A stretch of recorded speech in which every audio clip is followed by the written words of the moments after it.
Well, ladies and gentlemen, first of all, thank you so much, Subroto and Mr. Malhotra, for having invited me to this August gathering and including me in this exalted panel. What is largely known about the Navy is that it is called the silent service. What is largely unknown to our world, today in particular, is that in the 65 war, the Indian Navy was literally silenced by the political executive of the day. Obviously, because they felt they were goody-goodies and they always felt that, peace must prevail, and thought that getting the Navy involved in the war would actually make it a war rather than a skirmish, and that this should remain a localized kind of a conflict. They were so wrong, because the disparity that existed between the two navies at that time was so much that the Pakis would have got cowed down and would have never dared to come and attack Dwarka, killing one of our cows, one rail fuel dump, and a storehouse belonging to nobody. Nobody claimed it. That was the only time the white uniform across its rank and file pulled its hair apart, including Sardars, including those with a shiny pate. But that episode only made the Navy stronger in its intent for the future.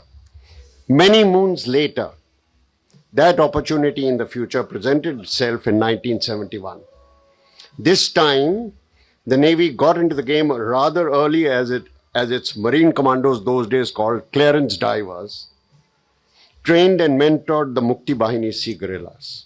And can you imagine, because of that training, which lasted almost 3 months for each batch, starting from March of 1971, meant 100,000 tons of shipping down the Davy Jones locker in the Pusur River, the Karnafuli River, Khulna, Mongla, Chalna, and Chittagong, all done by the Mukti Bahini trained by us.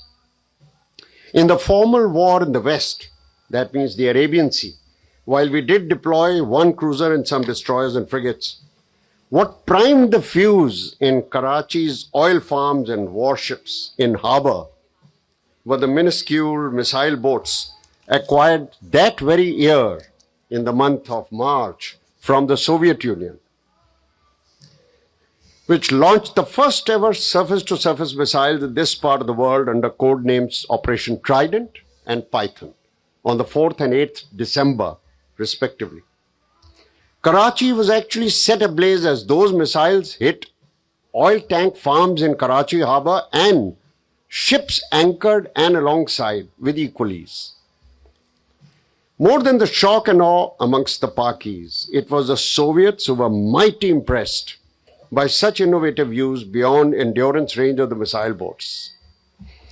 Yes, these missile boats were quietly under cover of darkness a couple of days before they hit, towed to a safe haven on the South Dwarka coast, hidden there till the wee hours of the 4th of December, when they were towed out by bigger ships and then released only to go at maximum speed for that short endurance, which allowed them to go and come back only 200 nautical miles. And imagine Mumbai to Karachi, those days called Bombay to Karachi, was 540 nautical miles. So much on the west coast, which shattered the maritime military economic hub of the Pakistani state. Karachi is the only harbor. The real battleground lay on the east, as you know. The sole aircraft carrier Vikrant had been in poor material state, with one of its 4 boilers completely out of action, and the other 3 so badly fractured that they required extensive repairs and critical spares which were not forthcoming in a hurry from the UK. We neither had the time nor those spares for such an overhaul. The situation left 2 options. Either keep Vikrant tucked away in a harbor like Cochin or in the Andamans, far away from harm's way, or to put her in harm's way. An atypical innovation by her marine engineers completely changed things, and she embarked the squadrons in less than 2 months. The most prominent danger, as you would have all heard over the last few years, particularly because of those books and movies, was from the Pakistan Navy's submarine Ghazi, hot transferred by the Americans in the mid-60s as a fleet submarine, as they used to call it. The only one out of the 4 submarines that they had which could actually go all the way up to the east coast of India. She was appreciated to be lurking off Vizag in wait for a kill. So while the carrier was quietly sent away to the labyrinthine archipelago of the Andaman Islands, misleading signals were transmitted by the Navy to show her sailing from Madras to Visakhapatnam. The ruse worked, with the Ghazi waiting off Vizag for Vikrant to arrive in Vizag from Madras. The ruse worked, and you know what happened to her on the very first night of the war.